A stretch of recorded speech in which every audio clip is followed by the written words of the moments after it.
Semester সিক্সের স্টুডেন্টদের জন্য আজকে আবার আমরা ফোনেটিক্স নিয়ে কন্টিনিউ করছি। এর আগের ক্লাসটাতে আমি তোমাদেরকে শিখিয়েছিলাম যে কিভাবে ধ্বনি উৎপন্ন হয়, মানে কিভাবে আমাদের মুখ দিয়ে সাউন্ড বেরোয়। এরপরে আজকের ক্লাসটাতে আমরা দেখব যে যে অ্যালফাবেটগুলোকে আমরা ইংরেজি ভাষায় এতদিন অবধি জানতাম, সেই অ্যালফাবেটগুলো মোটামুটি আমরা দেখতে পাবো যে একটু অন্যরকমভাবে ফোনেটিক্সে ব্যবহার হয়। আচ্ছা, ধরে দেখো তোমরা যে সি অ্যালফাবেটটা, যেটা আমরা ফোনেটিক ইংলিশে খুব বেশি ব্যবহার করি, ক্যাট যখন বলছি, সিটা লিখছি সিএটি ক্যাট, কিন্তু উচ্চারণ করছি কি ক দিয়ে, সি বলছি না কিন্তু ক বলছি, ক্যাট। তাহলে তো সেখানে ওটা কেএটি ক্যাট লিখলেই হতো, কিন্তু তাও সেখানে কেএটি ক্যাট না লিখে সিএটি ক্যাট লেখা হয়। আবার যখন চ বলতে হয় তখন আমরা সিএইচ লিখি, সিএইচে আই আর চেয়ার। তো সিএইচটা আমরা জেনে নিই যে সেটা চ হিসাবে ব্যবহার হয়, যেমন আমাদের বাংলার চ, ঠিক সেই রকমভাবেই চ হিসাবে সিএইচ ব্যবহার হয়। আবার কখনো কখনো সিটা এসের কাজ করে, যেমন সিজ, সিইএএসই, সিজ যে শব্দটা, সেখানে সিটা এসের কাজ করে। তো এখানে একটা কনফিউশন হয়ে যাচ্ছে যখন আমরা ইংলিশ অ্যালফাবেটগুলোকে ব্যবহার করি, এক্স্যাক্টলি সিটার উচ্চারণ কি হবে, চ হবে না ক হবে না স হবে, সেটা বোঝা যায় না। ফোনেটিক্সে সেইটার সুবিধার্থে, সেটাকে আরও সহজভাবে বোঝবার জন্য অ্যালফাবেটগুলোকে একটু নতুন করে সাজিয়ে নেওয়া হয়। তাই ইংলিশে তোমরা জানো যে অ্যালফাবেটের সংখ্যা টোটাল হচ্ছে 26টা, যার মধ্যে আমাদের 5টা ভাওয়েল আছে, এ ই আই ও ইউ, আর বাকিগুলো রয়েছে কনসোনেন্ট, 21টা কনসোনেন্ট রয়েছে। এখানে দেখো আমি একটা চার্ট তোমাদের সামনে এঁকে রেখেছি। এটা হচ্ছে ইন্টারন্যাশনাল ফোনেটিক্স অ্যাসোসিয়েশন বলে একটা অর্গানাইজেশন আছে। এই অর্গানাইজেশনটা ফোনেটিক্সের সিম্বল তৈরি করতে সাহায্য করে। তো এই অর্গানাইজেশনের শর্ট ফর্ম হচ্ছে IPA, international phonetics association, IPA. এরা কিছু সিম্বল দিয়ে দিয়েছে যেগুলো আমরা ফোনেটিক্সের ক্ষেত্রে ব্যবহার করি। আমি কি করেছি তোমাদের সুবিধার জন্য, আমি সেই সিম্বলগুলোকে এঁকেছি এবং তার পাশে পাশে বাংলাতে সেই সিম্বলগুলোর কী ধ্বনি উৎপন্ন হতে পারে, মানে বাংলা ভাষায় তার কি মানে হবে, আমি সেটা লিখে দিয়েছি যাতে তোমাদের বুঝতে সহজ হয়। আচ্ছা, আমি তারপরে লিখেছি দেখো ব্রিটিশ আরপি। আরপি মানে হচ্ছে রিসিভড প্রোনাউন্সিয়েশন। এই ব্রিটিশ আরপিটা কি?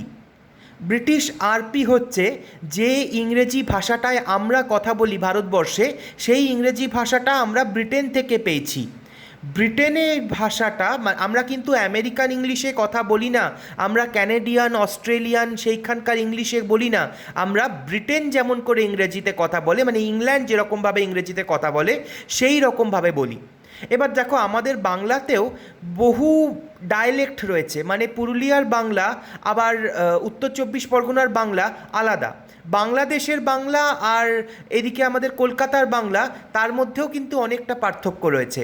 ঠিক যেমন বিভিন্ন এলাকাতে বাংলা ভাষাটা অন্য অন্যভাবে বলা হয়, সেরকমভাবেই কিন্তু ইংরেজি ভাষাটাও ইংল্যান্ডের বিভিন্ন এলাকাতে বিভিন্নভাবে বলা হয়। যে ইংরেজি ভাষাটা লন্ডন এবং তার পার্শ্ববর্তী এলাকাতে, বিশেষ করে অক্সফোর্ড এবং কেমব্রিজের ইউনিভার্সিটিগুলোতে ব্যবহার করা হয়, সেই ইংরেজি ভাষাটাকে বলা হয় রিসিভড প্রোনাউন্সিয়েশন, আরপি। এই রিসিভড প্রোনাউন্সিয়েশনের ফোনেটিক্সটাই আমরা কিন্তু শিখতে চলেছি। এবার দেখো আমি এক এক করে যে অ্যালফাবেটগুলোকে লিখেছি সেগুলো তোমাদের পড়ে শোনাচ্ছি। তোমাদের একটা অবাক লাগছে যে প্রত্যেকটা অ্যালফাবেটের পাশে আমি দুটো করে স্ল্যাশ চিহ্ন দিয়েছি, দুটো করে দাগ দিয়েছি, বেঁকা বেঁকা দাগ, স্ল্যাশ বলা হয় যেটাকে ইংলিশে। কেন স্ল্যাশ দিয়েছি? কারণ এগুলো অক্ষর নয়, এগুলো ধ্বনি। অক্ষর এবং ধ্বনির মধ্যে পার্থক্য করবার জন্য ফোনেটিক্সের ক্ষেত্রে আমরা ধ্বনিগুলোকে স্ল্যাশের ভেতর রাখি। মানে এটা হচ্ছে প্রথমটা দেখতে পাচ্ছ, এটা হচ্ছে ম ধ্বনি, ঠিক আছে? এই সিম্বলটা যেটা ছোট হাতের এম, সেটা হচ্ছে ম। তোমাদের এই সিম্বলগুলো মুখস্থ করে রাখতে হবে এবং যখন একটা লাইন দিয়ে দেওয়া হবে ইংরেজি ভাষায়, সেটাকে ফোনেটিক্স ভাষায় অনুবাদ করতে হবে। তো সেখানে ম মানে হচ্ছে এই ছোট হাতের এম। কখনোই ফোনেটিক্সে ক্যাপিটাল অ্যালফাবেট ব্যবহার করবে না। এখানে যে সিম্বল আমি ব্যবহার করেছি সেই সিম্বলের অন্যতা হবে না। তুমি হয়তো অন্যরকমভাবে এম লেখো, বা তুমি হয়তো ক্যাপিটালে এম লিখতে চাইছো, কারণ প্রথম হয়তো সেন্টেন্সের প্রথম ওয়ার্ডটাই হচ্ছে এম দিয়ে শুরু, কিন্তু তাতেও ফোনেটিক্সের ক্ষেত্রে কিন্তু যেহেতু এটা ধ্বনি, এটা শব্দ নয়, সেই জন্য এইটাকে আমি এম হিসাবে দেখাবো ছোট হাতের। তারপরেরটা হচ্ছে এন, ন। তারপরেরটা হচ্ছে আং। এটা বাংলাতে ঠিক আমি করতে পারলাম না, তাই এটার ইংরেজিতে যে উচ্চারণটা হয় আমি সেটাই লিখে দিয়েছি আইএনজি। দেখো সিম্বলটা একটু দেখার চেষ্টা করো, এনের পিছনে একটা আঁকশি ঝুলছে, আর সেটার উচ্চারণটা হবে আইএনজি। তারপরেরটা হচ্ছে প, প। পরেরটা হচ্ছে ব, বি, ব। পরেরটা হচ্ছে ট, ট। তারপরেরটা হচ্ছে ড। এরপরেরটা হচ্ছে ক, এটা হচ্ছে গ। এদিকে আসছি, প্রথমটা হচ্ছে চ, একটা ছোট হাতের টি, এবং সেই টিটার পাশে একটা লম্বা এস। যারা সায়েন্স পড়েছো কিছুটা তারা জানবে যে এটাকে বলা হয় সিগমা। এই টি আর এস, এই লম্বা একটা এস আর টি, এটা হচ্ছে আমাদের বাংলা চ। ইংরেজিতে অ্যালফাবেটে যখন তোমরা 26টা ইংরেজি অ্যালফাবেট পড়েছো এবিসিডি, তার মধ্যে কিন্তু চয়ের জন্য কোনো আলাদা অ্যালফাবেট নেই, এখানে কিন্তু চয়ের আলাদা অ্যালফাবেট রয়েছে। এই টি আর এস হচ্ছে চ। তারপরেরটা হচ্ছে ডি আর জেড। জেডটা দেখো, জেডের কিন্তু একটা লেজ আছে, এই লেজটা দেওয়া দরকার রয়েছে। ডি আর জেড হচ্ছে জ। এটা হচ্ছে ফ, এফ। এটা হচ্ছে ভ, ভি। এটা হচ্ছে থ। এটা হচ্ছে দ, একটা 6 লিখে মাথাটা কাটা। এস, এটা হচ্ছে দন্তস্ব, ছোট একটা এস, ছোট হাতের এস, এটা দন্তস্ব। জেড, ছোট সাইজের বড় হাতের জেড, ছোট সাইজের বড় হাতের জেড।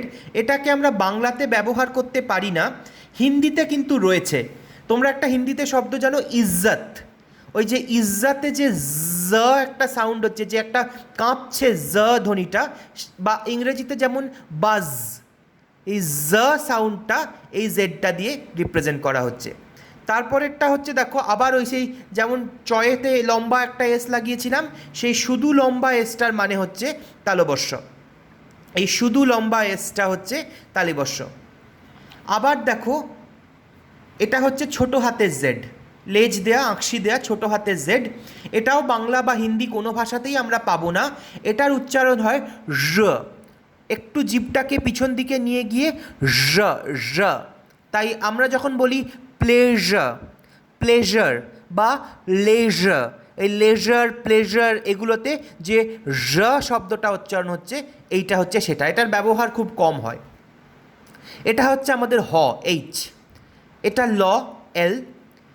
ডাব্লুটা হচ্ছে ওয়। হিন্দিতে ওয় রয়েছে, বাংলাতে কিন্তু ব রয়েছে, ওয় সাউন্ডটা নেই।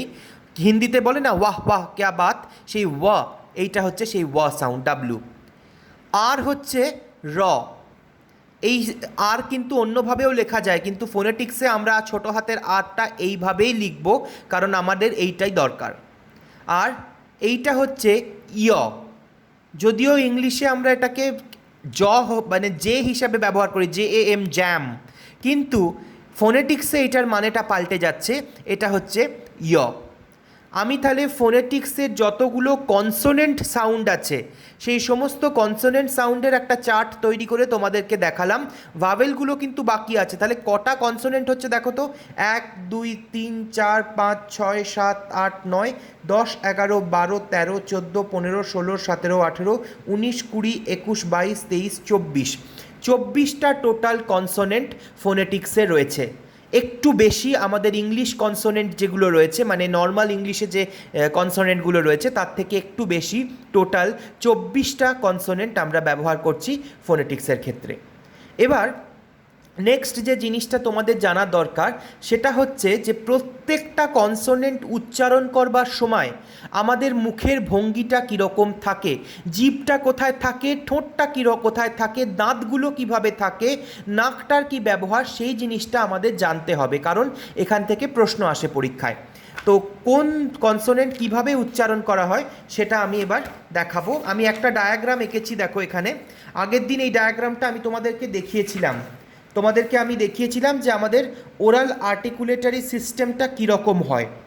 এই যে নাক, ঠোঁট, দাঁত, জিভ, আর এই যে teeth ridge, hard palate, soft palate, এইগুলো সব আগের দিন আমি এটা বুঝিয়েছিলাম ওরাল আর্টিকুলেটরি সিস্টেম।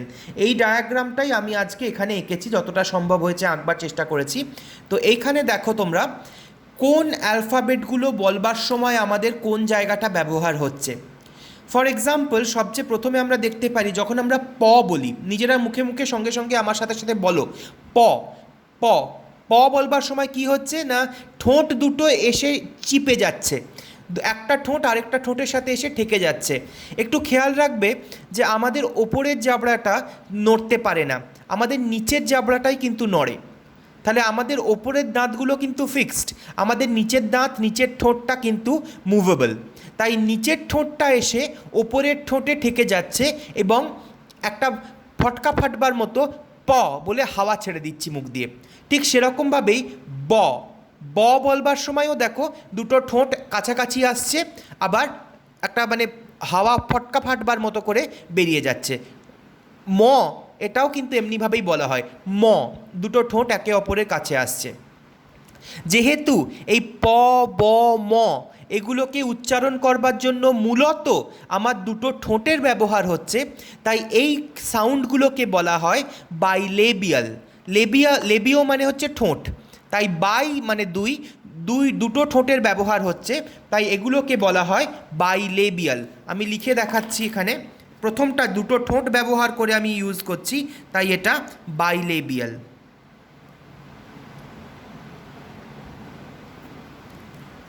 উদাহরণ কি দিলাম, প, ব এবং ম, এই তিনটে ইংলিশে বাইলেবিয়াল সাউন্ড রয়েছে।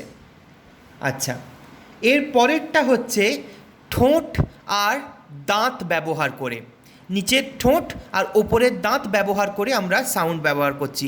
এটা নিচের ঠোঁট, এইটা ওপরের তলার দাঁতের তলায় আসছে। এই একটা আমি এখানে উদাহরণ দিচ্ছি যে যখন আমরা ফ বলি, আমি বাংলার ফ বলছি না, হ্যাঁ, ইংলিশের ফ। ফ মানে যখন পার্টিকুলারলি আমরা ফু দিই, যখন আমরা ফ সাউন্ডটা তৈরি করি, তখন দেখবে নিচের যে ঠোঁটটা রয়েছে সেটা ওপরের পাটির দাঁতের তলায় যাচ্ছে, কিন্তু ঠেকছে না। পয়ের ক্ষেত্রে কিন্তু ঠোঁট দুটো নিজেরা ঠেকে গেছিল, পয়ের ক্ষেত্রে, বয়ের ক্ষেত্রে, ময়ের ক্ষেত্রে এরা কিন্তু ঠোঁটগুলো ঠেকে গেছিল। প, ব, ম এগুলো বলে দেখো ঠোঁটগুলো ঠেকছে। কিন্তু ফ যখন তুমি বলছো তখন, বা ভি, যে ইংলিশের ভি, বাংলার ভ হলে কিন্তু মুখে ঠোঁট ঠেকে যাবে।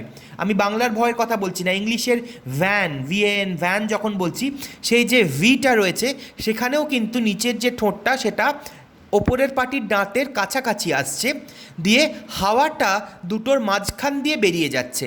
মানে ওপরের পাটির দাঁত আর নিচের পাটির ঠোঁট এই দুটোর মধ্যে একটা গ্যাপ তৈরি হচ্ছে, যে গ্যাপটা দিয়ে হাওয়াটা একটা ফসফসে আওয়াজ বার করে বেরোচ্ছে। নিজেরা একটু এক্সপেরিমেন্ট করে দেখো, ফা ফা ফা ঠেকছে না, কিন্তু ঠোঁটটাকে দাঁতের কাছে নিয়ে যেতে হচ্ছে। তো এই ধরনের সাউন্ড যেখানে ঠোঁট আর দাঁত দুটো ব্যবহার হয় সেটাকে বলা হয় ল্যাবিওডেন্টাল।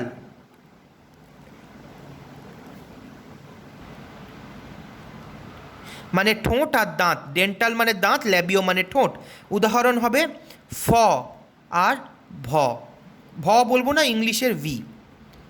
আচ্ছা, 3 নম্বরটা হচ্ছে যেখানে দাঁত ব্যবহার করে সাউন্ড ব্যবহার করা হচ্ছে, মানে আমাদের জিভ আর আমাদের দাঁত। যেমন থ, থ থ সাউন্ডটা যখন আমি বলছি তখন দেখো জিভটা গিয়ে দাঁতে ঘষা লাগছে। থ, নিজেরা বারবার উচ্চারণ করে দেখো, থ থ। বা দ, দ সাউন্ডটা বলতে গেলেও দেখো খুব সুন্দরভাবে জিভটা গিয়ে দাঁতের পেছন দিকে ঘষা লেগে আসছে, দ আর থ। তো এই যে সাউন্ডটা যেখানে দাঁত ব্যবহার হচ্ছে সেটাকে বলা হচ্ছে ডেন্টাল।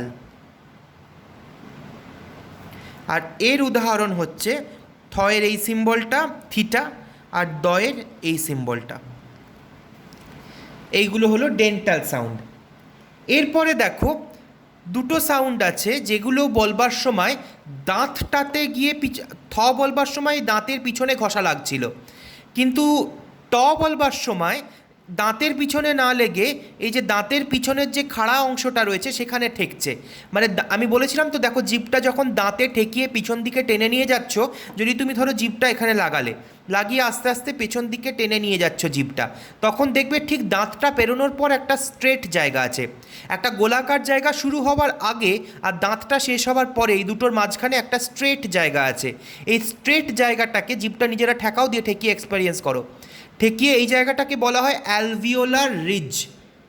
দেখো ALVEOLAR, এই জায়গাটাকে দাঁতের পর আর এই যে টাকরাটা উঠে যাচ্ছে তার আগে এই জায়গাটাকে বলা হয় অ্যালভিওলার রিজ। যখন আমরা ট আর ঠ উচ্চারণ করি তখন কিন্তু এই জায়গাটাতে জিভটা ঠেকে। ট ড, ইংলিশে ঠ নেই, ইংলিশে ড আছে। তো বাংলার ট কিন্তু এর সাথে কনফিউজ করে যেও না, ইংলিশের ট বলছি। যেহেতু এই জায়গাটাকে অ্যালভিওলার রিজ বলছি, তাই এই সাউন্ডটার নাম হচ্ছে অ্যালভিওলার সাউন্ড। এবং এর দুটো উদাহরণ হচ্ছে ট আর ড। ঠিক আছে, তাহলে জিভটা গিয়ে এখানে জিভের যে একদম শেষ প্রান্তটা যেটাকে আমরা ব্লেড বলি জিভের, সেটা গিয়ে এখানে এই স্ট্রেট অংশটায় লাগছে, অ্যালভিওলার রিজটায় লাগছে, তাই এই দুটো সাউন্ড হচ্ছে অ্যালভিওলার সাউন্ড, ট আর ড। এরপর এই নেক্সট সাউন্ডটা এর পরের জায়গাটায় লাগছে, মানে এই যে যেখান থেকে চড়াইটা শুরু হচ্ছে, জিভটা গিয়ে এই জায়গাটায় শুরু লাগছে যেখানে চড়াইটা শুরু হচ্ছে, এই জায়গাটাকে বলা হয় পোস্ট অ্যালভিওলার রিজিয়ন।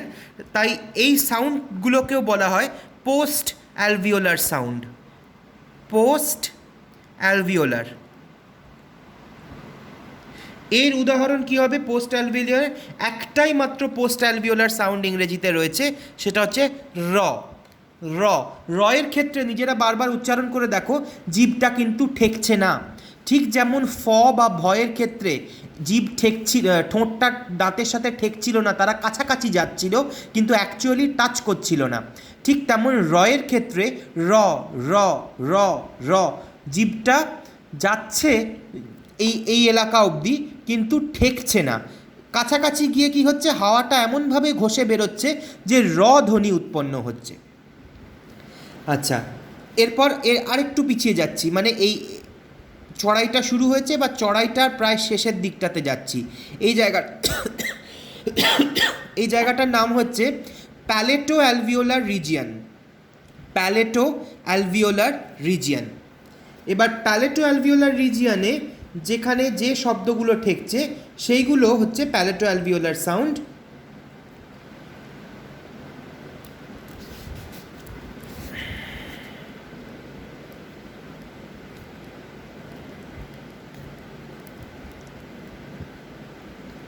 এই প্যালেটো অ্যালভিওলার সাউন্ডের উদাহরণ হচ্ছে চ আর জ।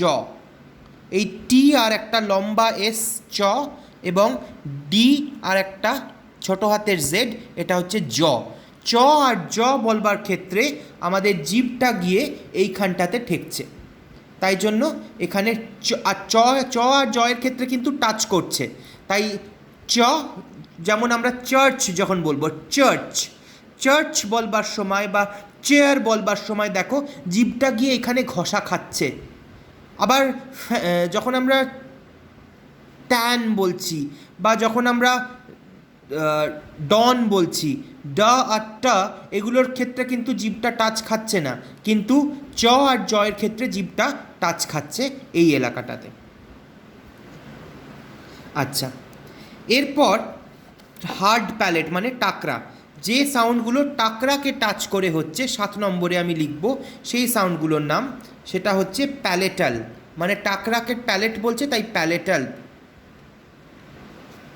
এখানে একটা সাউন্ড আছে যেটা প্যালেটাল, মানে যে সাউন্ডগুলো এখানে প্যালেট থেকে তৈরি হচ্ছে সেটা হচ্ছে ইয়া। এটা যে নয় কিন্তু মনে রাখবে, এটা ইয়া, উন্তস্ত অ যেটা হয়। সেই ক্ষেত্রে কি হচ্ছে না, ইয়া বলবার সময় জিভটা এই হার্ড প্যালেটের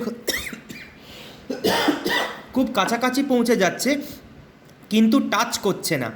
এই ক্ষেত্রেও কিন্তু কোনো টাচ হচ্ছে না। যখন ইয়া বলা হচ্ছে, যখন আমরা ইয়া বলছি তখন কিন্তু কোনো টাচ হচ্ছে না। তোমরা একটু ইয়া ইয়া ইয়া বলার চেষ্টা করো, দেখো।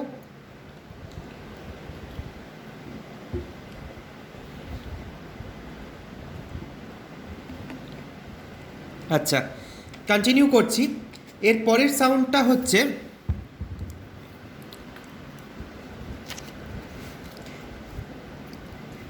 8 নম্বর,